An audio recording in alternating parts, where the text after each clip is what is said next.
Del aeropuerto. Mire, la Comisión Especial de Desarrollo Aeroportuario busca informar a los capitalinos sobre los trabajos que se realizan en la construcción del nuevo aeropuerto de México, para lo cual realizó una visita a este lugar. Aquí los detalles. Cambiar el proyecto del nuevo Aeropuerto Internacional de México a Santa Lucía le costaría en pérdidas al gobierno mexicano cerca de 110 mil millones de pesos en demandas.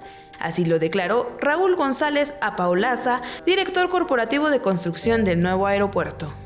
Sería una pérdida. Esto aquí ya tenemos invertidos, ya pagados 60 mil millones de pesos. Se perderían. Y aparte habría que pagar la demanda de los constructores, porque, por ejemplo, los que están construyendo la terminal ya compraron todo su acero. Pues no lo van a cobrar. Hasta agosto se llevaba el 31.5% de avance en cuanto al proyecto y de la obra el 20%. Los planes continúan para concluir en 2021. Ya anunciamos que el ajuste que hemos hecho marca que vamos a concluir la obra en el 2021 y requerimos una etapa de certificación de operación del aeropuerto, de capacitación, de pruebas de los equipos y el cambio del actual aeropuerto al nuevo aeropuerto.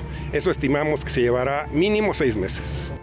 El aeropuerto tendrá un costo de 13.300 millones de dólares. El fideicomiso solo cubre los siguientes 3 años de construcción, por lo que harán falta 88 mil millones de pesos, lo que se podrá conseguir con inversionistas privados. Ante las especulaciones que se han dado en torno al nuevo aeropuerto, se formó una comisión especial para el desarrollo aeroportuario, presidida por el diputado local Jorge Gaviño, quien pretende recabar información y darla a conocer.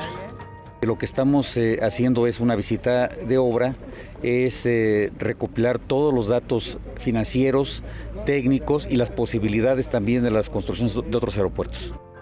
La comisión pretende reunirse con los grupos de transición, con diputados federales y del Estado de México y con senadores, así como con colegios de ingenieros y arquitectos para intercambiar información y llegar a una mejor conclusión. Con imágenes de Andrés Brito, Iraíz Morquecho, 21 Noticias.